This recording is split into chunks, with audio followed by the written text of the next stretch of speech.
HOA Fight Club. I'm Raylene Shabano. Today I would like to discuss how the municipalities incorporate. So corporations for municipal purposes shall not be created by special laws. So even a municipality cannot be incorporated by special laws, but the legislator by general law shall provide for the incorporation or organization and classification in proportion to population of cities and towns, which laws may be altered, amended, or repealed. Cities and towns heretofore organized or any incorporated may become organized under such general laws whenever a majority of the electors voting at a general election shall so determine and shall organize in conformity therewith.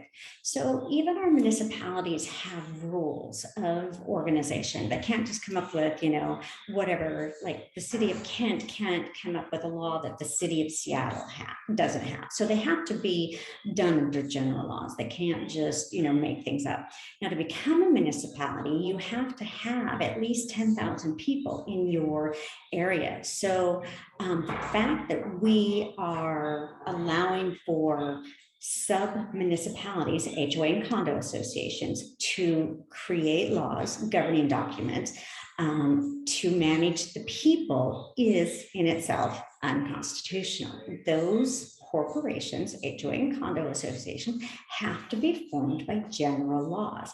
They can't give the power of the municipality to any non-municipal people, which is a corporation. So it would be like Boeing getting the power to make laws for its employees and be able to enforce those laws and take people's homes because they didn't follow their laws.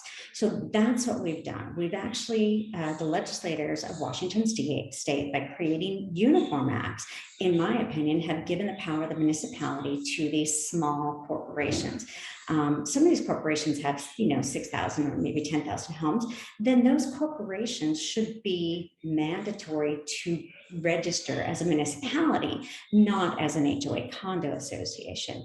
The governing documents are supposed to take care of the land, the people, make sure everybody's following the same thing, and they're supposed to be fair and equal and governed accordingly. But if you allow for those same corporations to be above the Constitution, that is unconstitutional. We can't do that. We can't even allow the municipality to be above the Constitution because it allows for the government to manage the people, not the people manage the government.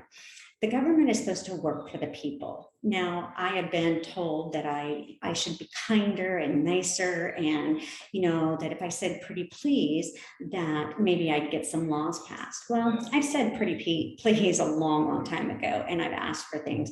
Now it's kind of like I just kind of want to have a reason why these legislators feel that they can create uniform acts that are above the Constitution, because I think we as the people should demand what is right. It's not right that everything's not fair and equal in condo associations. Governing documents should not supersede the Constitution, and they should not be above any sort of laws in Washington State.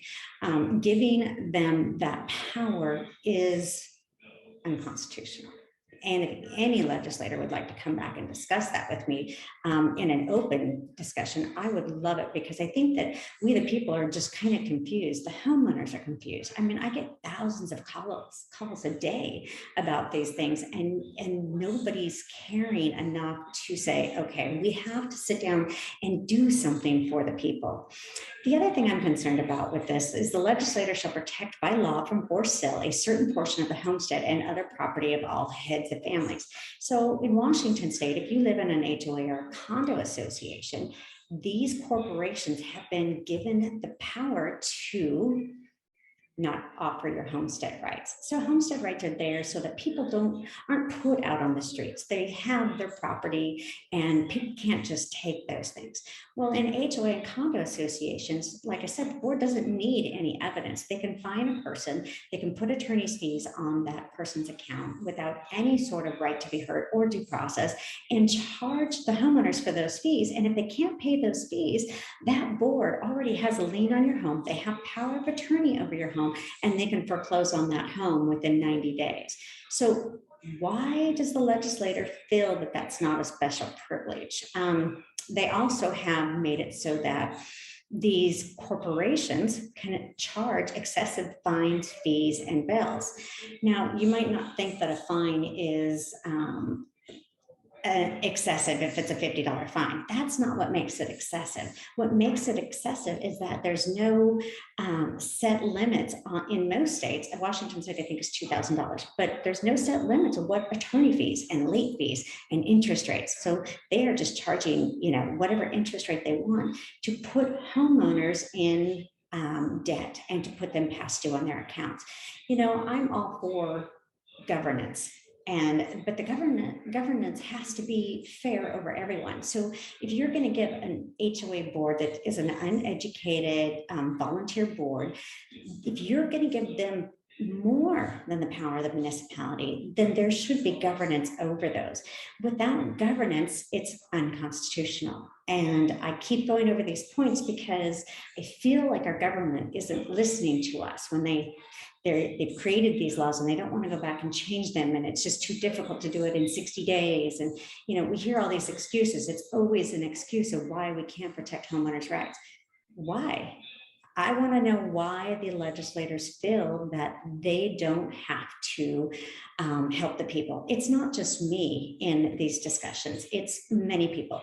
And I've had one representative that said that he doesn't believe not mine, but our homeowners' constitutional rights in these or these corporations haven't been violated.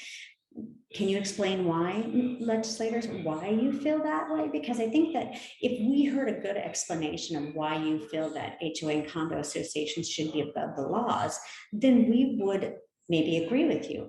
But since nobody has come back and given us a good explanation, we are so confused of why the government feels that they should be able to take our homes within 90 days with no due process. The laws are clear. The Constitution is clear. Maybe I misread the Constitution or I'm putting my thoughts into it, my opinions into it, but they're pretty clear. And if I was an attorney, I would think, oh my goodness, these constitutional rights of these people are being violated just by signing into the corporations. Any corporations that are not governed by the government are unconstitutional because they cannot be created by special acts. They cannot be given special privileges. And you're granting these corporations more than the power of the municipality, more than the power of the municipality. The municipality cannot come in and foreclose on your home. Yes, if you do not pay your property taxes, the state can come in and put a lien on your home and they can foreclose. But the difference is if the state comes in and puts a lien on your home and forecloses, they sell the home, they take what property taxes you owe the state out of that money, and then you get the rest of the money. And that's the same with the IRS. So this is a different kind of privilege. This is a privilege that the board can take your home in non-judicial foreclosure without any courts. They have super priority liens, so it's above your mortgage. They don't have to sell the home. They can actually just hang on to the home until your mortgage comes in and forecloses. But they push you out. They can auction it off in a sheriff's sale, and they can buy back the home for $2,000. And you're just out. Why do we feel like this is the best thing for our citizens of Washington State? That's the questions I have for the legislators. Why they feel these laws are so constitutional and why they feel that it's okay to push somebody out of their home with no due process and no right to be heard and above the corporation. That I actually have letters from the Attorney General's office that says they do not have any governance power over these corporations. That is unconstitutional. I keep saying unconstitutional because nobody has proven me wrong.